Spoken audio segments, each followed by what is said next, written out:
Sunday special ಭಾನುವಾರದ ಬಾಡೂಟಕ್ಕೆ ನಾನಿವತ್ತು ಮಾಡ್ತಾ ಇದ್ದೀನಿ ಚಿಕನ್ ಪೆಪ್ಪರ್ ಮಸಾಲ. 15ರಿಂದ 20 ನಿಮಿಷದಲ್ಲಿ ರೆಡಿಯಾಗುವಂಥ ಚಿಕನ್ ಪೆಪ್ಪರ್ ಮಸಾಲ ತಿನ್ನೋದಕ್ಕೆ ಬಹಳನೇ ರುಚಿಯಾಗಿರುತ್ತೆ. ಹೇಗೆ ಮಾಡೋದು ಇದನ್ನು ನೋಡೋಣ ಬನ್ನಿ. ಮೊದಲಿಗೆ ಕುಕ್ಕರ್ ಇಟ್ಟು ಕುಕ್ಕರ್ಗೆ ಸ್ವಲ್ಪ ಎಣ್ಣೆ ಹಾಕಿ, ಎಣ್ಣೆ ಬಿಸಿಯಾದ ಮೇಲೆ ಚಿಕನ್, ಉಪ್ಪು, ಅರಿಶಿಣ ಹಾಕಿ ಚೆನ್ನಾಗಿ ಅದನ್ನು ಫ್ರೈ ಮಾಡಬೇಕು. ನಂತರ ಫ್ರೈ ಆಗ್ತಾ ಇರುವಂತಹ ಚಿಕನ್ಗೆ ಒಂದು ಅರ್ಧ ಲೋಟ ನೀರನ್ನು ಹಾಕಿ ನೀರು ಚೆನ್ನಾಗಿ ಕುದಿಯೋವರೆಗೂ ವೆಯ್ಟ್ ಮಾಡಿ. ನೀರು ಕುದಿಯೋಕ್ಕೆ ಶುರು ಆದಮೇಲೆ ಕುಕ್ಕರ್ ಮುಚ್ಚಳನ ಮುಚ್ಚಿ 1ರಿಂದ 2 ವಿಷಲ್ ಹಾಕಿಸ್ಕೊಳ್ಬೇಕು. ಮತ್ತೊಂದು ಪ್ಯಾನ್ನಲ್ಲಿ ಎಣ್ಣೆ ಹಾಕಿ, ಎಣ್ಣೆ ಬಿಸಿಯಾದ ನಂತರ ಹಸಿಮೆಣಸಿನಕಾಯಿ, ಈರುಳ್ಳಿ, ಕ್ಯಾಪ್ಸಿಕಮ್ನ ಹಾಕಿ ಹೆಚ್ಚಿರುವಂತಹ ಶುಂಠಿ ಬೆಳ್ಳುಳ್ಳಿಯನ್ನು ಆ್ಯಡ್ ಆನ್ ಮಾಡಿ, ಸ್ವಲ್ಪ ಗರಂ ಮಸಾಲ, ಸ್ವಲ್ಪ ಅರಿಶಿಣ ಹಾಕಿ ಈಗಾಗಲೇ ಬೇಯಿಸ್ಕೊಂಡಿರುವಂತಹ ಚಿಕನ್ನ ನೀರು ಸಮೇತ ಪ್ಯಾನ್ಗೆ ಹಾಕಿ ಚೆನ್ನಾಗಿ ಕುದಿಸಬೇಕು.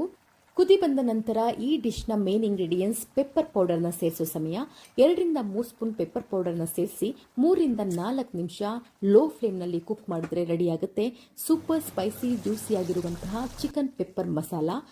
ಚಪಾತಿ, ದೋಸೆ, ರೈಸ್ ಹೀಗೆ ಎಲ್ಲದಕ್ಕೂ ಕೂಡ ಮ್ಯಾಚ್ ಆಗುವಂತಹ ಸೂಪರ್ ಕಾಂಬಿನೇಷನ್ ಚಿಕನ್ ಪೆಪ್ಪರ್ ಮಸಾಲವನ್ನು ನೀವು ಕೂಡ ನಿಮ್ಮ ಮನೆಯಲ್ಲಿ ಮಾಡಿ ಟೇಸ್ಟ್ ಹೇಗಿತ್ತು ಅಂತ ಕಮೆಂಟ್ ಮಾಡಿ ತಿಳಿಸಿ.